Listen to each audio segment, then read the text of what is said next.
농지연금이란 가입자가 사망한 경우 상환계로 승계 절차를 거쳐 배우자가 계속해서 연금을 받을 수가 있습니다.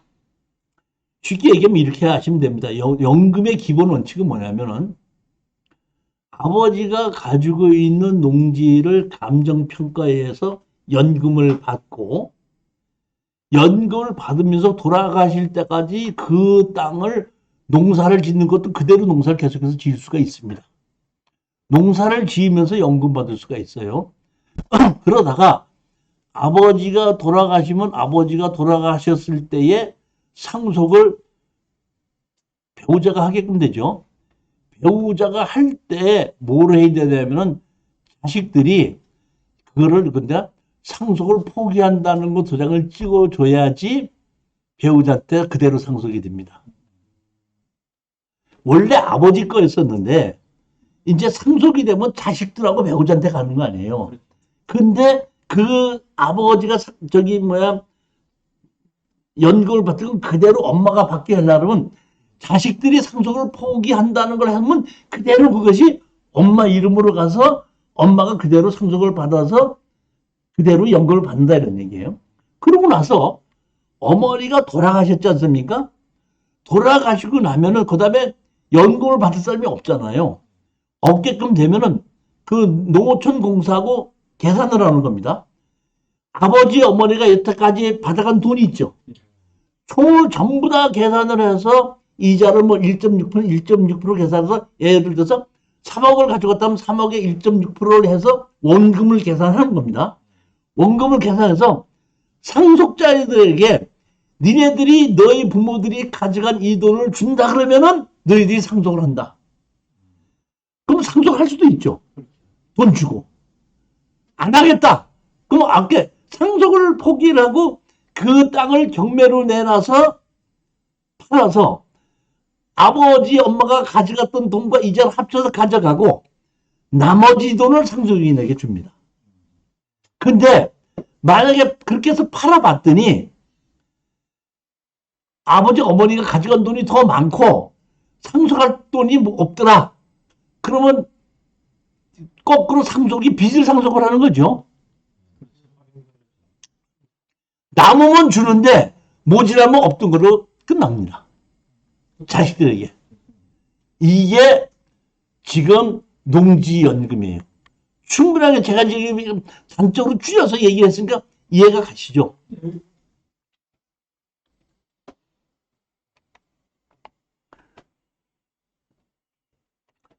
담보농지의 평가 방법. 부동산 가격 공시지가에 따른 개별 공시지가의 100% 또는 감정평가의 90%중 가입자가 선택할 수 있습니다. 공시지가의 100%를 갖고 하든지 감정평가의 90%를 가지고 연금을 신청한다는 얘기예요. 따라서 제가 아까도 말씀드렸지만은 10억짜리가 5억까지 떨어진 걸 5억 5천에 사서 연금을 신청하면 10억의 감정가를 90%를 주니까 9억을 쳐서 그 9억을 가지고 연금으로 준다는 얘기예요. 근데 그것이 연금을 받다가 돌아가셔서 팔았더니 3억밖에 안 된다. 그러면 자식들이 상속받자 꽝 친다 이런 얘기예요. 이해가셨죠? 네. 제3자녀 소유 농지를 담보로 농지연금에 가입할 수 없습니다. 원칙은 1순위 근저 대상을 설정하나 해당 담보지에 설정된 채권금의 담보농지 가격이 15% 넘을 때는 가능합니다. 실제 대출 이자는 얼마인가? 실제 대출이란 농지연금 채무에 부과한 이자로서 고정금리를 선택할 시 연 얼마? 2%입니다. 그러니까 돌아가셔서 정산할 때 2%를 가지고 전부 다 어떻게 한다? 이자를 주고 다시 갚을 것이냐? 포기할 것이냐는 사후등록인들이 결정하면 되는 겁니다.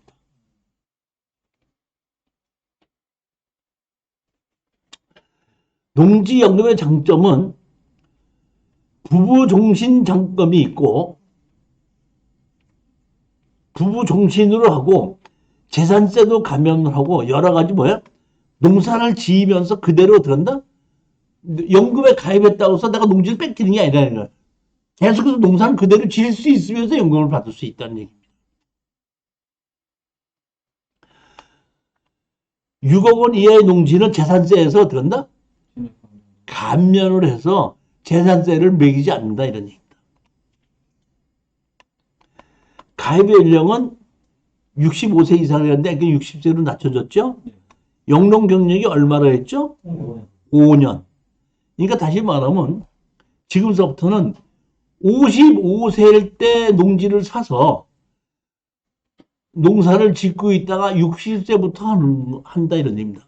자, 그런데 반드시 내가 연금 받을 거를 지금서부터 사지 마시고 지금도 보게끔 되면 농어촌 공사에 들어가면 대부라고 있습니다. 뭐가 있어? 대부. 빌려주는 겁니다. 농어촌 강사에 가서 적당한 농지를 대부를 받아서 농사를 지면서 농어촌 공사와 대부 계약을 쓰고 농사를 짓고 있으면은 그게 그때부터 뭐가 돼? 농업인이 되는 거거든요. 그러니까 내가 농지연금을 받으려고 5,000평을 살 필요 없이 3대평만 대부를 받아갖고 5년 동안 농업인 만들어 놓고 그때 가서 자기 5년쯤 됐을 때 농지연금을 받을 농지는 그때 사도 됐다 이런 얘기예요.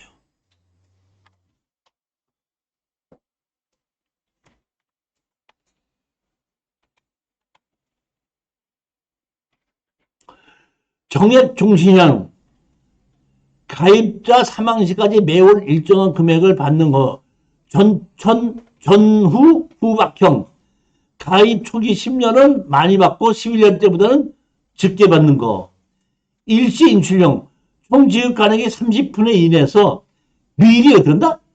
땡겨서 받고 나머지는 나눠서 받는 이러한 것도 가능하다 이런 얘기입니다. 예를 들자면은 농지를 아버지가 대출을 받고 있을 수 있죠. 그러면 이게 30%에서 그 대출을 받은 걸로 미리 받아서 그거 갚아버리는 거야. 그리고 그걸 가지고 들어간다? 나머지 돈만 가지고 연금으로 신청해도 된다 이런 얘기예요. 이해 가셨습니까?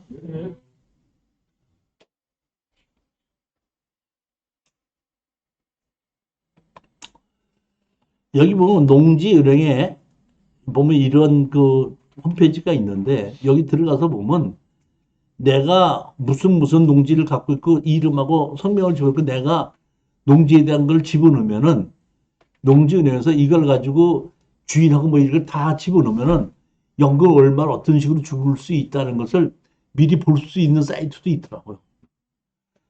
참 옛날하고 달라. 이제는 세상이 얼마나 빨리빨리 좋아지는지 이것도 또 생겼더라고요.